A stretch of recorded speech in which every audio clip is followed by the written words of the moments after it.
Terima kasih, selamat datang kembali untuk pertemuan yang selanjutnya, ya, dengan materi kuliah Kepemimpinan dan Keterampilan Kerja. Ya, masih dengan saya Kapten Indra M. Panggabean. Pada pertemuan yang sebelumnya sudah ada pembahasan, ya, lanjutan untuk selanjutnya pembahasannya, ya, kita lanjutkan hari ini, ya. Berbicara tentang kepemimpinan, ya, di sini kepemimpinan adalah proses mempengaruhi aktivitas-aktivitas sebuah kelompok yang diorganisasi ke arah pencapaian tujuan. Ya, ini menurut ahli Rauch dan Behling. Ya, sangat penting sekali dan kita perlu ketahui. Ya, dalam organisasi kelompok itu pasti ada satu tujuan pencapaian. Ya, kepemimpinan adalah proses memberi arti terhadap usaha kolektif yang mengakibatkan kesediaan untuk melakukan usaha yang diinginkan untuk mencapai sasaran. Ya, ini menurut Jacobs dan Jacques. Ya, jadi di sini ada suatu proses, ya, yang dimana proses itu mempunyai suatu usaha kolektif, ya, terhadap kesediaan, ya, yang melakukan usaha dalam mencapai suatu sasaran tersebut. Ya. Menurut Wahjo Sumidjo, ya, butir-butir pengertian dari berbagai definisi kepemimpinan pada hakikatnya itu memberikan suatu makna. Ya, pemimpin itu adalah yang melekat pada diri seorang pemimpin yang berupa sifat-sifat tertentu seperti kepribadian, ya, kemampuan dan kesanggupan. Berbicara tentang kepribadian, ya, seseorang itu dikatakan pemimpin jika kepribadiannya itu tertata, rapi, ya. Jika kepribadiannya itu, ya, berpengaruh terhadap orang lain. Jika seseorang mempunyai suatu kepribadian yang tidak disiplin, tidak mungkin dia akan menjadi seorang pemimpin. Ya, misalnya sudah ada deadline yang ditentukan, ya, untuk melakukan meeting terhadap anggota-anggotanya, tapi ternyata dia yang terlambat, kan gitu. Ya, apa, kenapa, kan gitu. Jika ada alasan yang memang eh, nalarnya masuk, ya tidak apa-apa, ya. Tapi jika alasannya karena kepribadiannya dia yang karena sering bangun kesiangan, ya bagaimana? Ya, itu dia. Bagaimana tata cara satu kemampuan, ya itu juga sangat berpengaruh sekali. Ya, jika ada satu masalah, ya dia sudah sembunyi duluan. Bagaimana dia untuk menjadi seorang pemimpin kan gitu? Ya, apakah dia mempunyai kesanggupan untuk menghadapi masalah-masalah tersebut? Ya, jika demikian, ya harus ada ya keberanian juga dalam dirinya dia, ya serta akal dan juga eh, bagaimana ya mencari jalan keluar. Kepemimpinan adalah serangkaian kegiatan pemimpin yang tidak dapat dipisahkan dengan kedudukan serta gaya ataupun perilaku pemimpin itu sendiri. Ya, jadi kegiatan pemimpin itu ya tidak bisa dipisahkan ya dengan gaya ataupun perilaku pemimpin itu sendiri. Gayanya merakyat, ya berbaur ya dengan masyarakat dari kalangan rendah ya ataupun dari bawah sampai yang paling tinggi, yaitu satu gayanya dia. Karena dari golongan-golongan tersebut itu perilaku seorang pemimpin itu ya bisa dilihat ya apakah dia merangkul atau tidak ya bagaimana cara berbicara dengan orang yang kelasnya tinggi dengan yang rendah ya tidak boleh disamakan ya itu salah satu contohnya dia. Kepemimpinan adalah proses antara hubungan ataupun interaksi antara pemimpin bawahan dan situasi. Ini menurut Wahjo Sumijo. Sangat benar sekali, ya. Karena hubungan interaksi antara pemimpin itu harus mempunyai good communication, ya, sehingga dengan anggotanya bisa dipahami apa keinginan mereka, kan kayak gitu. Dan juga tujuan dalam organisasi itu tercapai, ya. Jangan sampai nanti dia mempunyai suatu organisasi, tapi anggota sengsara, ya. Sementara administrasi dan keuangan tercukupi, ya berarti tidak sejalan kan kayak gitu. Kenapa demikian? Hal-hal apa? Ya, apakah karena corruption? Apakah karena eh, kepentingan pribadi yang diutamakan dan lain-lain? Ya, jadi harus ada communication yang baik ya untuk mencapai suatu hubungan interaksi antara pemimpin dan bawahan. Dari berbagai definisi yang ada, maka dapat dikatakan bahwa pemimpin adalah seni untuk menciptakan kesesuaian paham yang berbentuk persuasi dan inspirasi. Ya, kepemimpinan merupakan kepribadian yang mempunyai pengaruh ya terhadap tindakan dan perilaku. Titik sentralnya terletak pada proses kegiatan kelompok.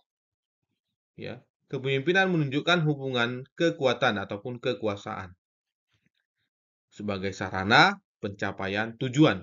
Ya, yang mana pada akhirnya kepemimpinan adalah wujud hasil dari sebuah interaksi pola peranan yang terstruktur. Ya, jadi ya harus mempunyai sesuai paham ya dari bawah sampai atas terhadap anggota-anggotanya, terhadap masalah-masalah ataupun inspirasi-inspirasi. Karena kalau sudah berbeda pola pikir ya terhadap anggota dan lain-lain itu ya apakah sudah sangat melenceng sekali, itu akan mengalami suatu eh, apa eh, perpecahan terhadap satu golongan-golongan tertentu nantinya. Ya, karena kita tahu organisasi itu merupakan pola pikir yang sama untuk pencapaian tujuan, ya. Jadi, titik sentralnya itu terletak pada kegiatan kelompok tersebut. Harus dibuatkan ya struktur organisasi dan juga laporan tentang bagaimana proses kerja yang terjadi dalam kelompok tersebut. Sehingga administrasi terkumpul ya dan juga pengelompokannya dia terlaksana ya dan pencapaian tujuannya pun terstruktur ya mempunyai peranan interaksi dengan pola yang sudah dibuatkan ya sehingga saya rasa 85% sampai 90% ya tujuan organisasi itu pasti akan tercapai ya tinggal doa ya dan juga keberuntungan ya yang 100% lagi. Berbagai pandangan ataupun pendapat mengenai batasan ataupun definisi kepemimpinan di atas ya memberikan gambar bahwa kepemimpinan dilihat dari sudut pendekatan apapun ya mempunyai sifat universal dan merupakan suatu gejala sosial. Namun kepemimpinan yang dimaksud dalam tulisan ini adalah kepemimpinan politik. Ini adalah politik leadership maksudnya. Ya, jadi kalau berbicara tentang politik, kita berbicara tentang cakupan daripada kepemimpinan tersebut. Ya, kalau dia secara politik, berarti dia sudah berbicara secara universal, ya, demi kebaikan orang banyak. Ya, dia ditunjuk dan dipilih ya oleh masyarakat banyak, ya, untuk perwakilan, ya, pendapat, keinginan, ya, serta juga aturan apa yang dibuatkan dengan orang-orang yang ada di universal ataupun di mana dia eh, mempunyai tanggung jawab yang sangat besar sekali, ya.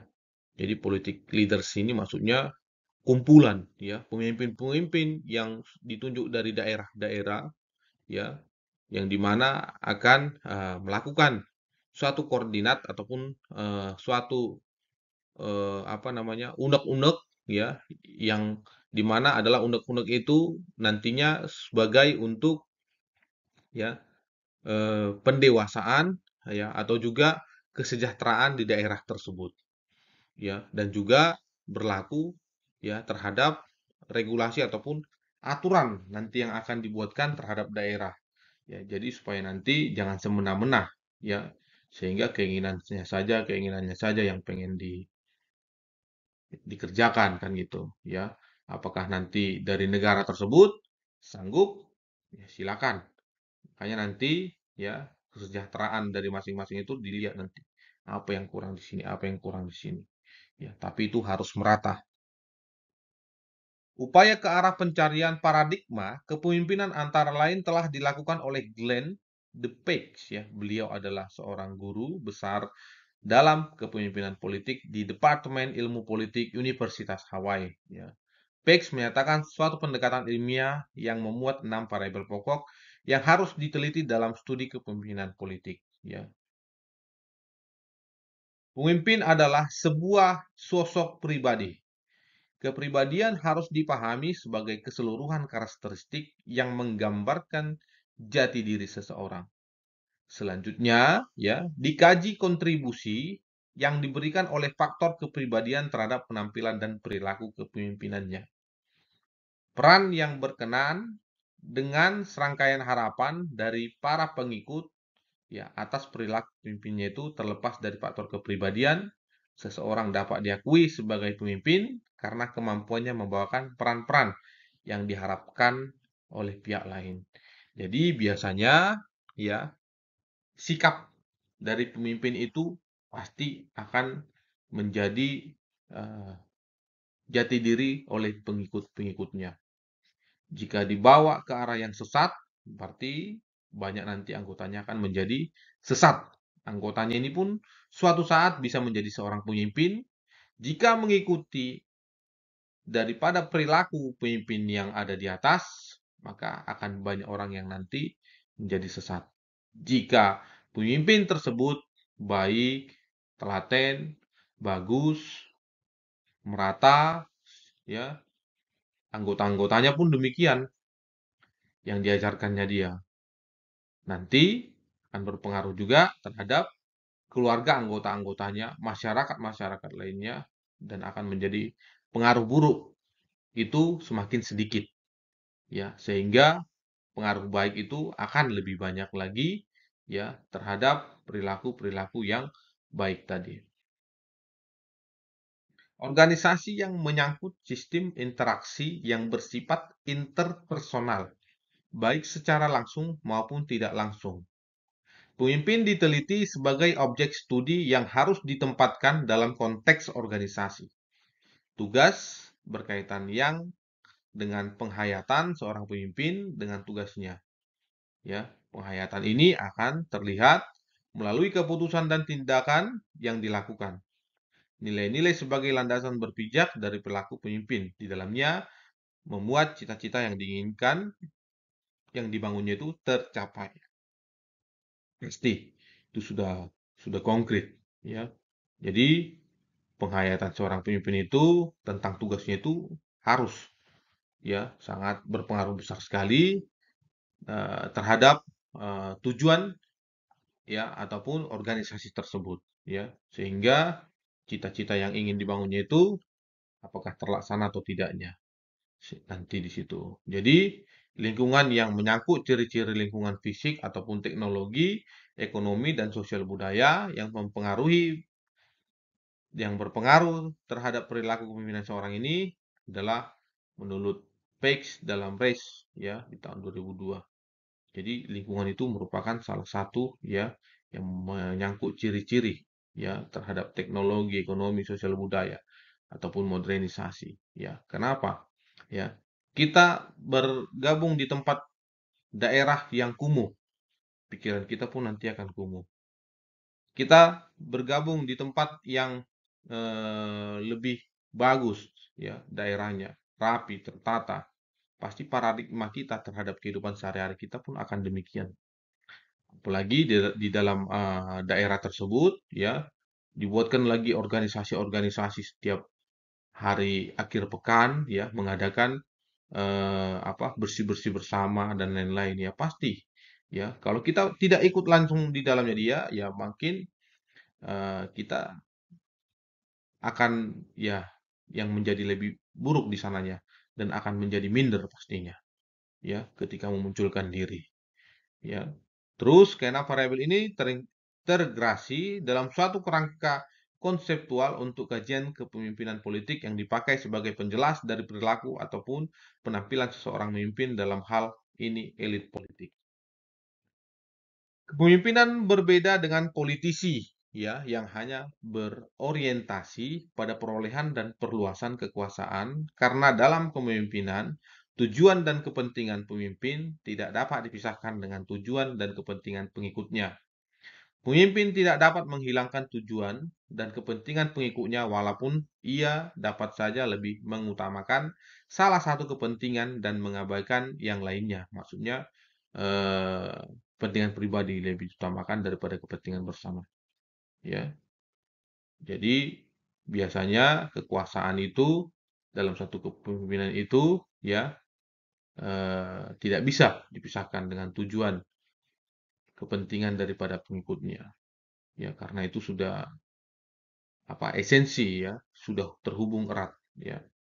Sehingga di sini tuliskan esensi dari hubungan kepemimpinan ya, pemimpin dan pengikut adalah interaksi di antara orang-orang yang memiliki motivasi dan potensi kekuatan yang berbeda ya, juga keterampilan yang berbeda dalam upaya mencapai tujuan ya, ataupun minimal tujuan yang telah disepakati secara bersama.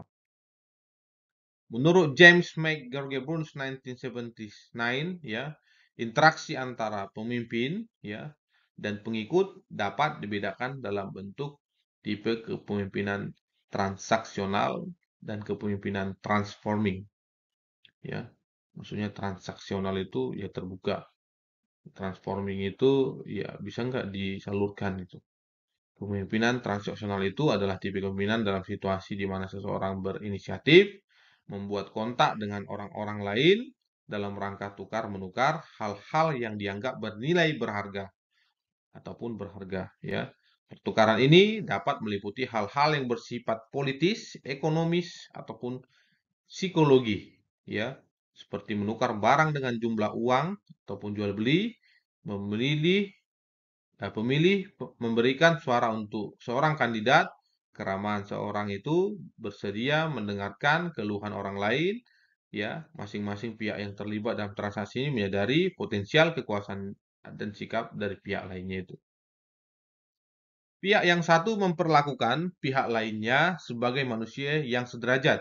Tujuan mereka saling berhubungan, ya. Setidaknya dalam proses tukar-menukar ataupun transaksi ini berlangsung dan persamaan tujuan tersebut dapat diperpanjang dengan mempertahankan proses tersebut. Tetapi di luar tujuan itu tidak ada interaksi ataupun antara pihak-pihak yang tersebut ya.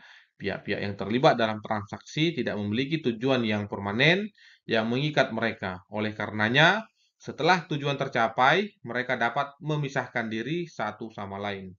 Tindakan kepemimpinan ya ada dalam hubungan transaksional tetapi tidak menjadi pelaukur yang mengikat kepemimpinan dan pengikutnya dia. Sehingga untuk mencapai tujuan bersama yang lebih tinggi ya, dituliskan kepemimpinan transforming berlangsung manakala satu atau lebih ya orang berhubungan ataupun terikat dengan orang-orang lainnya ya dalam upaya mencapai suatu motivasi dan moralitas yang lebih tinggi. Jadi pada mulanya tujuan mereka mungkin saling terpisah, tetapi masih berkaitan seperti pada kepemimpinan transaksional. Namun, setelah dan selama berlangsungnya kepemimpinan transforming, perbedaan tujuan tersebut akan melebur menjadi satu. Ya, sumber-sumber kekuasaan saling berkaitan tidak sebagai kekuatan yang bertentangan, tetapi melebur menjadi satu dukungan bersama untuk mencapai tujuan bersama. Ya, tipe kepemimpinan ini dikenal juga dengan sebutan kepemimpinan yang bersifat elevatif, ya, ataupun membangkitkan.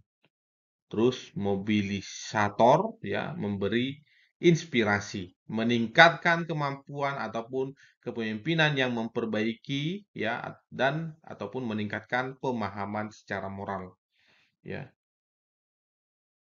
Hubungan antara pemimpin dan pengikut didasarkan ya atas moralitas yang dapat memperbaiki tingkah laku manusia dan etika ya. Pemimpin maupun pengikut Oleh karena itu, efek yang ditimbulkan berlaku untuk kedua belah pihak. Contohnya, kepemimpinan tipe ini adalah kepemimpinan Gandhi yang dari India ya, yang berhasil membangkitkan harapan dan tuntutan berjuta-juta rakyat di India dalam proses selanjutnya, juga meningkatkan taraf hidup dan kepribadian mereka. Jadi dulu keterpurukan sangat terjadi di sana.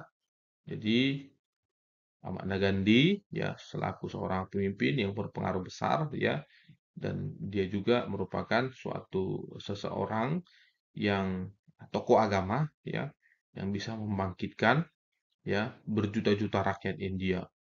Dan apa namanya, tipe kepemimpinan yang dibuatkan dia ini sangat berpengaruh sekali di dunia ya. Terus kepemimpinan transcending berorientasi ke atas ataupun kepada hal-hal yang bersifat spiritual, moralitas, dan filosofis. Pemimpinan transcending adalah kepemimpinan yang dinamis dalam arti bahwa pemimpin meleburkan dirinya dalam hubungan dengan pengikut-pengikutnya dia yang pada gilirannya akan merasa termotivasi melalui hubungan tersebut dan akhirnya menjadi aktif. Dengan begitu akan terciptalah kader-kader pemimpin berikutnya. Ya, jadi ya pimpinan transcending ini ya bersifat spiritual, moralitas dan filosofi. Biasanya dia dinamis ya, di mana bisa meleburkan dirinya dengan pengikut-pengikutnya sehingga pengikut-pengikutnya itu ya mengikuti gaya hidupnya dia, perilakunya dia, cara dia melakukan pemimpin itu dan akan menciptakan ya calon-calon ya pemimpin dari anggota tersebut. Politisi yang hanya berorientasi pada kekuasaan ya tidak dapat bersifat transaksional maupun transforming. Hanya kepemimpinan yang bisa. Politisi tidak memandang orang lain sebagai kelompok yang setara ataupun sederajat dengan dirinya, tetapi sebagai kelompok yang dapat dimanipulasi untuk kepentingannya. Oleh karena itu, hubungan antara politisi ya ataupun pemimpin politik itu dengan pengikutnya sulit untuk didasarkan pada moralitas ataupun etika. Ya, apalagi diarahkan pada pencapaian tingkat yang lebih tinggi. Ya, jadi politisi itu hanya berorientasi saja pada kekuasaan. Ya, tidak dapat bersifat transaksional dan atau transforming. Ya, jadi biasanya hanya memandang orang-orang saja dia ataupun sebagai kelompok yang berpengaruh nantinya kepada dia dan juga untuk masyarakat yang di mana dia ditunjuk ya sebagai bertanggung jawab terhadap kepemimpinan ya yang dipilih oleh masyarakat yang ada di sana ya. Jadi hubungan antara politisi itu ataupun secara politik ya pengikutnya itu sulit ya karena didasarkan moralitas ataupun etika ya untuk dalam pencapaian yang lebih tinggi. Oke, slide terakhir. Terima kasih ya. Semoga ya dalam penyampaian ya materi kulasi yang saya buatkan dalam PPTX ini ya peserta diklat ya bisa mampu menerima ataupun mengikuti materi-materi kulasi ya untuk menjadi seorang pemimpin yang lebih bagus nantinya ya karena ini sangat penting sekali dalam kehidupan kita ya masih tetap tujuan pengharapan seseorang itu ya harus lebih baik nantinya daripada orang yang tidak mempunyai edukasi yang baik. Akhir kata saya ucapkan terima kasih ya. Mohon maaf jika ada tutur kata penyampaian yang tidak baik ya. Semoga ilmu yang diberikan bermanfaat ya dan dapat nantinya diaplikasikan di dunia kerja ya dalam kehidupan sehari-hari ya terkhusus untuk taruna ya bisa diaplikasikan ya dalam berkegiatan memimpin nantinya sebagai calon-calon pemimpin di atas kapal, ya, karena karakteristik anggota itu dalam organisasi di atas kapal itu dari umur, perilaku, budaya, eh, berbedanya negara itu sangat mempengaruhi sekali. Akhir kata saya ucapkan terima kasih, saya izin keluar.